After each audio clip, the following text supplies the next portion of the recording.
Hello everyone, welcome back to एफाइंडर academy. Last जो lecture है हमारा उसमें हमने पोस्ट मॉडर्न पीरियड का जो सोशल जो स्ट्रक्चर था उसको डिस्कस किया था, है ना। तो आज हम क्या करेंगे, आज हम लिटरेचर को डिस्कस करेंगे। थोड़ा मतलब छोटा टॉपिक है, इसमें ज़्यादा कुछ है नहीं, लेकिन लिटरेचर के पॉइंट ऑफ व्यू से ये जो टाइम पीरियड था, पोस्ट मॉडर्न जो टाइम था 200 BC से लेकर 300 CE तक का टाइम जो हमें पोस्ट मॉडर्न पीरियड जिसे कहा जाता है, ये काफ़ी रिच पीरियड था और काफ़ी वाइड स्केल पे यहाँ पे लिटरेरी ट्रेडिशंस आपको डेवलप होते देखने को मिलेंगे। तो अभी तक हम जो क्या मतलब इस टाइम पीरियड में या फिर इस जो टॉपिक है हमारा पोस्ट मॉडर्न पीरियड, इसमें क्या क्या डिस्कस कर चुके हैं। तो हमारा जो कॉन्टैक्ट विद आउटसाइड वर्ल्ड मतलब जो पॉलिटिकल हिस्ट्री वो हम डिस्कस कर चुके हैं, इन्वेजन किस तरह हुआ, उनका क्या इम्पैक्ट हुआ वगैरह हम देख चुके हैं। अर्बन सेंटर्स के ग्रोथ को हमने देखा है डिटेल में, कॉइनेज के बारे में हमने डिटेल में देखा है ना। फिर जो सोशल कंडीशन था उसको हम डिस्कस कर चुके हैं। आज हम जो लिटरेचर है ना, लिटरेचर कल्चर, उसको डिस्कस करेंगे। और नेक्स्ट जो लेक्चर आएगा हमारा उसमें फिर हम जो हमारा इकोनॉमी का जो पोर्शन सबसे इम्पोर्टेंट जो उसको स्टार्ट करेंगे। तो बाद में फिर एक लास्ट जो लेक्चर होगा उसमें रिलीजन के डेवलपमेंट के बारे में और जो महायाना जो बुद्धिज्म जो है उसको थोड़ा डिस्कस कर लेंगे, ठीक है। चलिए फिर लेक्चर को स्टार्ट करते हैं, लेकिन उससे पहले आपके लिए एक इन्फॉर्मेशन है। जैसे कि आप अगर जो हिस्ट्री ऑप्शनल जो कोर्सेज है हमारे, इसके लिए जो पेड जो नोट्स है वो अगर खरीदना चाहते हैं तो आप हमारे जो टेलीग्राम चैनल है उसको विजिट कर सकते हैं, जो लिंक है आपको डिस्क्रिप्शन बॉक्स में मिल जाएंगी और वहाँ से आप नोट्स परचेज कर सकते हो। क्योंकि ये जो वीडियो सीरीज है इसमें हम कोशिश तो कर रहे हैं कि सारा सिलेबस जो है कवर कर सके, लेकिन क्या है वीडियोस की अपनी एक लिमिटेशन होती है, इसमें ज़्यादा कुछ हम कवर नहीं कर सकते। मतलब जो नोट्स होती है ना, नोट्स तो आपको नोट्स के तरीके से ही पढ़नी चाहिए और वो आपको जो है वो जो पेड हमारा जो सोर्स है, पेड हमारे जो नोट्स है उसमें वो मिल जाएगा, ठीक है।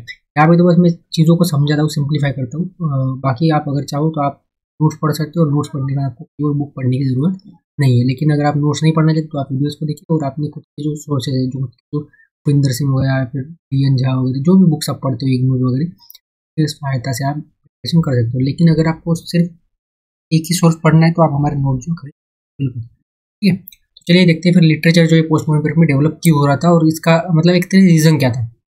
अभी देखो, सबसे पहले आपने मतलब हमने लास्ट लेक्चर में एक दो लेक्चर में डिस्कस किया था कि जो लैंड बेस्ड सिस्टम है वो डेवलप हो रही थी ना, इकोनॉमी जो होती है वो लैंड बेस्ड डेवलप हो रही थी।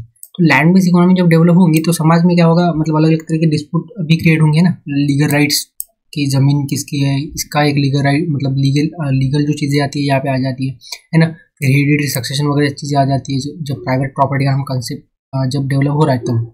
उसके बाद फिर जो राजा है वो टैक्स वगैरह लेगा, तो ये सारी चीज़ें हो रही है। फिर उसके बाद सोसाइटी जो यहाँ पे फॉरेनर्स लोग आ रहे हैं और समाज में एक तरीके से सोशल जो फैब्रिक है वो भी हमें इंटैक्ट रखना है।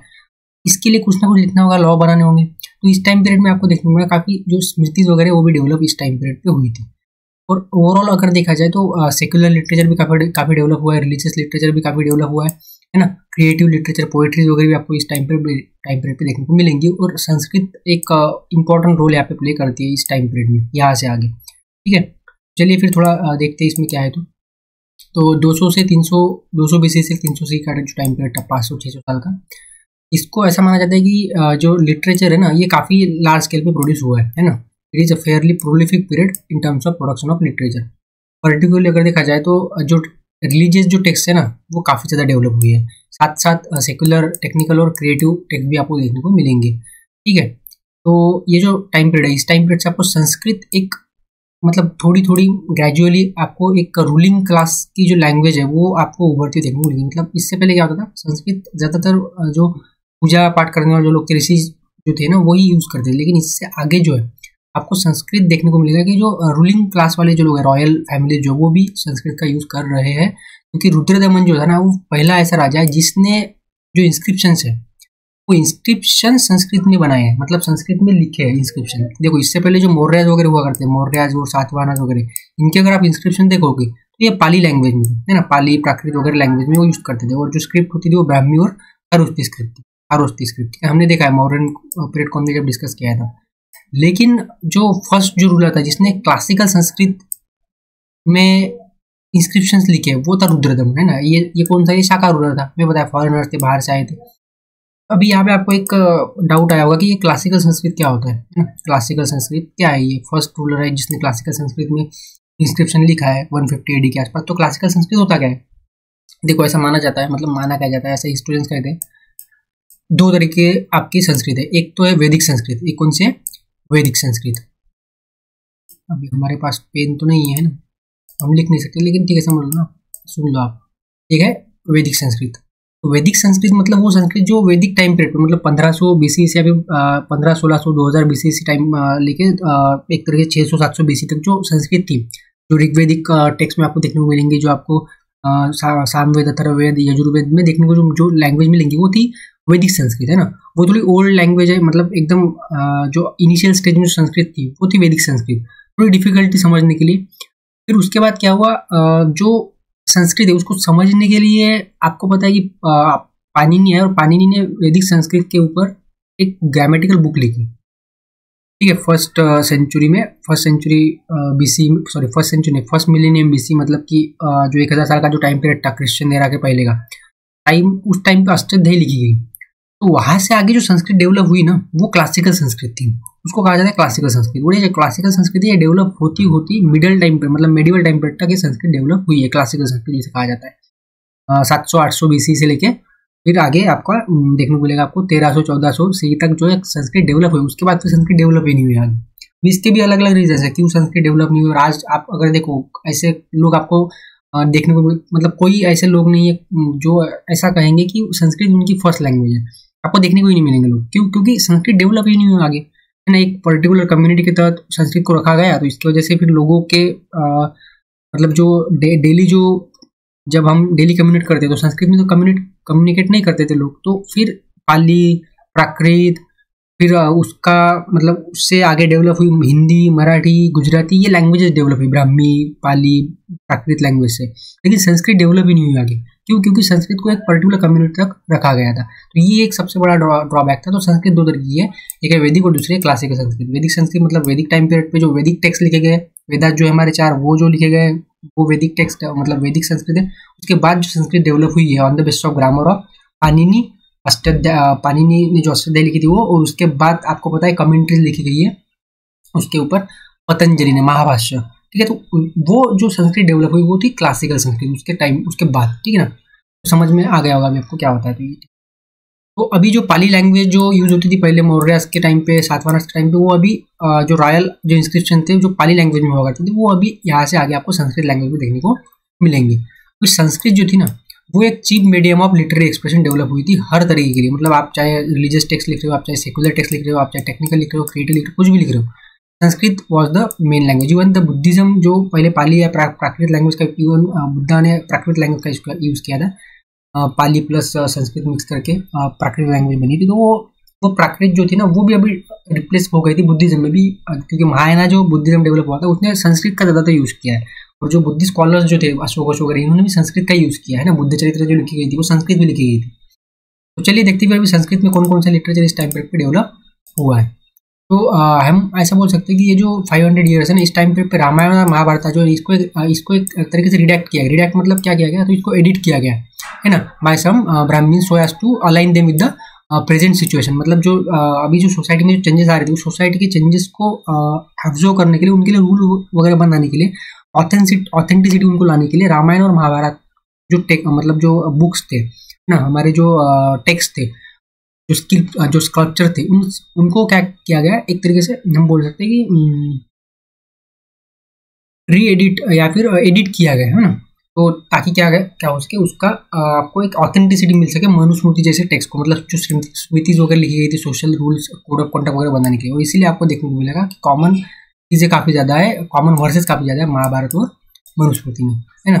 तो यहाँ पे आपको और कुछ चीज़ें देखने को मिलेगी, जैसे कि धर्म कुछ सूत्राज वगैरह जो थे ना, वो भी लिखे गए थे, और धर्म स्मृतिज भी लिखे गए थे। अभी देखो इसमें क्या डिफरेंस होता है। स्मृतिज मतलब तो आपको पता है क्या है ना, स्मृतिज मतलब जो कि वेदास के बेसिस पे या फिर धर्मसूत्रास के बेसिस पे जो लिखी गई थी स्मृति, मनुस्मृति, यज्ञवल्क्य स्मृति, नारद स्मृति वगैरह, ये जो थी फंडामेंटल प्रिंसिपल जिसमें लिखे गए वर्णाश्रम धर्म वगैरह के, ये स्मृति।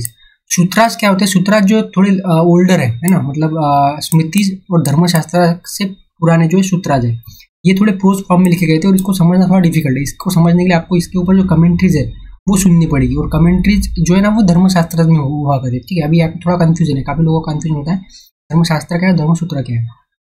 ठीक है, तो ज़्यादा यहाँ पे कंफ्यूजन करने की जरूरत नहीं है। धर्मसूत्राज मतलब वो थोड़े जो ओल्डर है, ठीक है, और धर्मशास्त्र मतलब जो थोड़े लेटर डेट में लिखे गए थे। धर्मसूत्राज जो लिखे गए वो प्रोज फॉर्मेट में लिखे गए, सूत्रास फॉर्मेट में लिखे, प्रोज मतलब, है ना।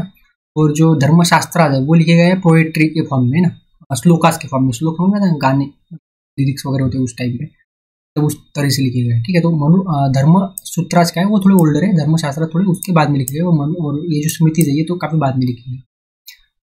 ठीक है, तो ये था कुछ मतलब जो संस्कृत में जो कुछ रिलीजियस टेक्स्ट डेवलप हुए थे इस टाइम पीरियड पे, इसको हमने भी देखा। अभी पोस्ट जो मॉडर्न पीरियड था ना, इसमें कुछ फिलोसॉफीज भी डेवलप हुई है ना, पर्टिकुलरली पास्ट से 5 to 6 जो फिलोसफिकल स्कूल्स आपको यहाँ पे देखने को मिलेंगे। अभी ये जो टाइम ये जो है ना आपका टॉपिक, जो क्लासिकल स्कूल्स जो 6 फिलोसॉफिकल स्कूल जो डेवलप हुए थे, ये 6 है अराउंड। और ये हमें 12 जो टॉपिक है हमारा, टॉपिक नंबर 12 हमारे मतलब हिस्ट्री का, हिस्ट्री ऑफ का जो सिलेबस है उसमें जो टॉपिक नंबर 12 है उसमें डिटेल में पढ़ना है। तो यहाँ पे फिर इसको हम समझेंगे नहीं, तो बस एक बार देख लेते हैं। मीमांसा सूत्र, मीमांसा फिलोसॉफी, फिर आपकी जो वेदांता फिलोसॉफी है ना, फिर वैशेषिक फिलोसॉफी, उसके बाद न्याय सूत्र फिलोसॉफी, न्याय फिलोसॉफी, योग फिलोसॉफी, और एक और फिलोसॉफी है विशिष्ट,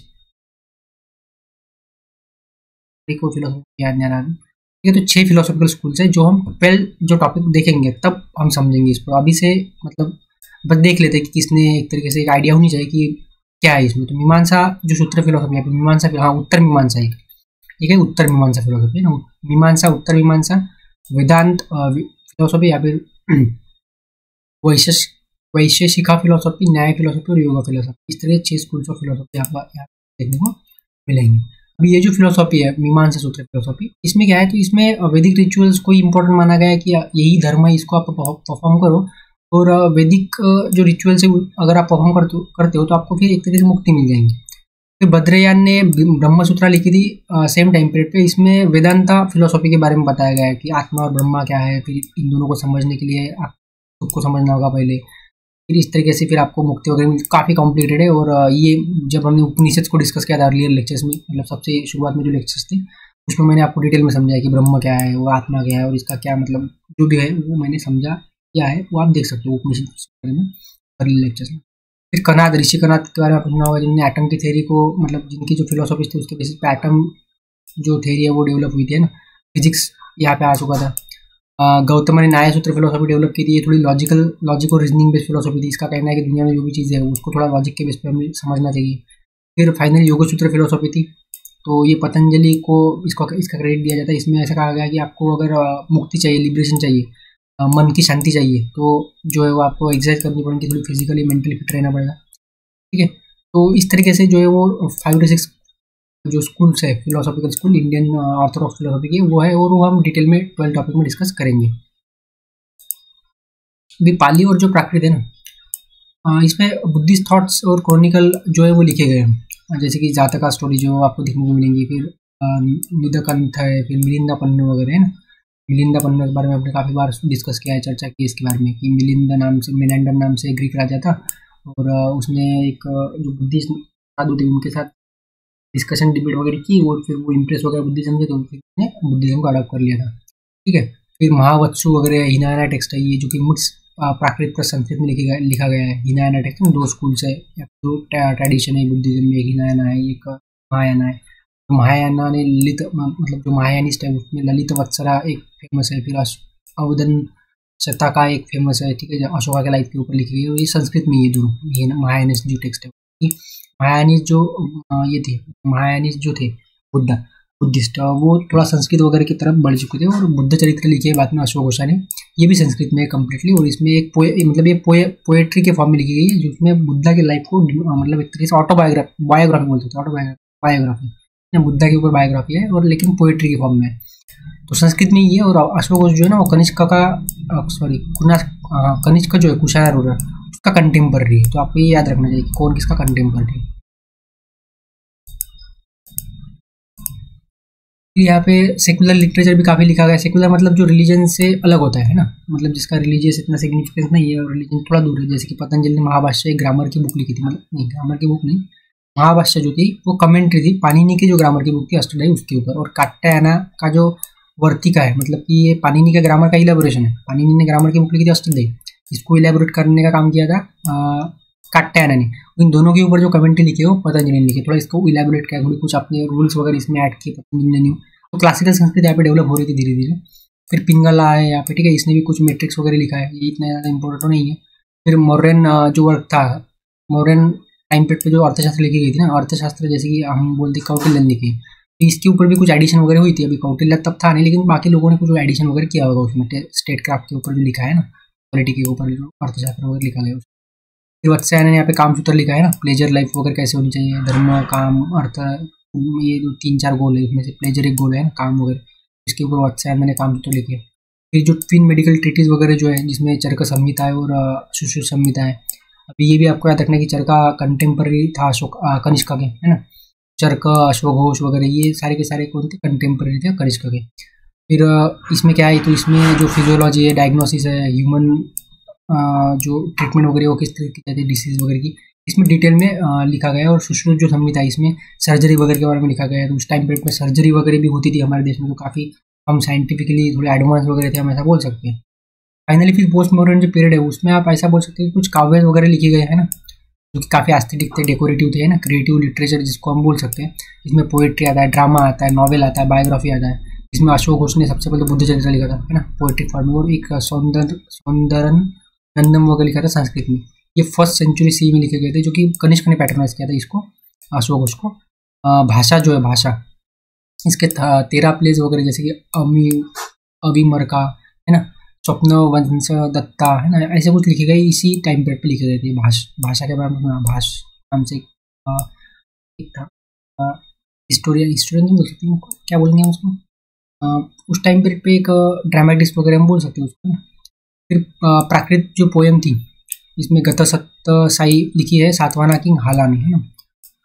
तो ये भी एक क्लासिकल फेज जो है काव्य का, मतलब ऐसा बोल सकते हैं हम। और ये बाकी गुप्ता पीरियड में भी ये कंटिन्यू रहा, क्योंकि गुप्ता पीरियड में फिर आपको कालिदास वगैरह जैसे बड़े बड़े लोग देखने को मिलेंगे, तो इसको फिर कैरी फॉरवर्ड किया गया काफ़ी लोगों ने आगे। तो हम ऐसा बोल सकते हैं कि जो टाइम पीरियड था गुप्ता अपना पोस्ट मॉडर्न जो फेज था, ये पोस्ट मॉडर्न फेज जो है वो लिटरेरी पॉइंट ऑफ व्यू से काफ़ी ज़्यादा डेवलप हुआ था, लिटरेचर के पॉइंट ऑफ व्यू से, ठीक है। तो लिटरेचर तो हमारा अभी हो गया, है ना। कल्चर भी, मतलब यही कल्चर जो हमने डिस्कस किया, मतलब सोशल कंडीशन वगैरह जो होती है, रिलीजन जो है, महायान बुद्धिज्म जो डेवलप हुआ था, लिटरेचर, ये सारा कल्चर के अंदर ही आता है। आर्ट एंड आर्किटेक्चर के ऊपर तो हम अलग से लेक्चर डिस्कस करेंगे। साइंस बाकी अभी हमारा इस टाइम पर, मतलब जो मेटलर्जी वगैरह जो थी, वो जो आर्ट एंड क्राफ्ट डेवलप हुई थी, वो इकोनॉमी का ही एक तरीके से पार्ट है। और फिर डेवलपमेंट ऑफ रिलीजन, मतलब 2 टॉपिक हमारे बच्चे अभी, एक तो डेवलपमेंट ऑफ रिलीजन और दूसरा इकोनॉमी। और साइंस तो इससे रिलेटेड है, मतलब इसमें आ जाएंगे, वो देख लेंगे उसको, ठीक है। So thank you for discussion. Next lecture में हम क्या करेंगे, हम इकोनॉमी को डिस्कस करेंगे, स्टार्ट करेंगे।